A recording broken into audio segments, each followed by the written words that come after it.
కరీంనగర్ జిల్లా శంకరపట్నంలో బీఆర్ఎస్ నాయకుల ఆధ్వర్యంలో రాస్తా రోకో నిర్వహించారు. వరంగల్ కరీంనగర్ జాతీయ రహదారిపై బైఠాయించి ధర్నాకు దిగారు. మండలంలోని కల్వల చెరువు మరమ్మత్తు, ఆర్కండ్ల కేశవపట్నం వాగులపై బ్రిడ్జిలు, అరుంధతి కళ్యాణ మండపం నిర్మించాలని డిమాండ్ చేశారు. ప్లకార్డులతో ప్రభుత్వానికి వ్యతిరేకంగా నినాదాలు చేశారు.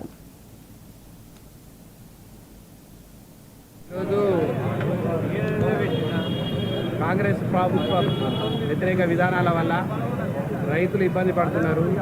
అలాగే రహదారులపై నడిచే ప్రజలు, సామాన్య ప్రజలను మోసపెట్టి 6 గ్యారంటీలని ప్రభుత్వం గద్దెనెక్కిన తర్వాత రైతులను కానీ, ప్రజలను కానీ, కార్యకర్తలను కానీ ఎవరిని కానీ పట్టించుకునే పరిస్థితిలో ప్రభుత్వం లేదు.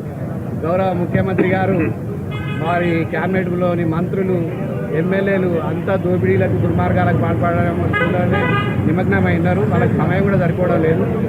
అందులో భాగంగా వాళ్ళకు ఒకసారి గుర్తు చేయాలనే ఉద్దేశంతో ఈరోజు శంకరపట్నం మండల కేంద్రంలో మేము నిరసన దీక్ష చేపట్టడం జరిగింది. దీనిలో భాగంగా ఇప్పుడు రాస్తా రోకో కానీ ఎంఆర్ఓ గారికి వినతి పత్రం ఇవ్వడానికి మేము వెళ్తున్నాము.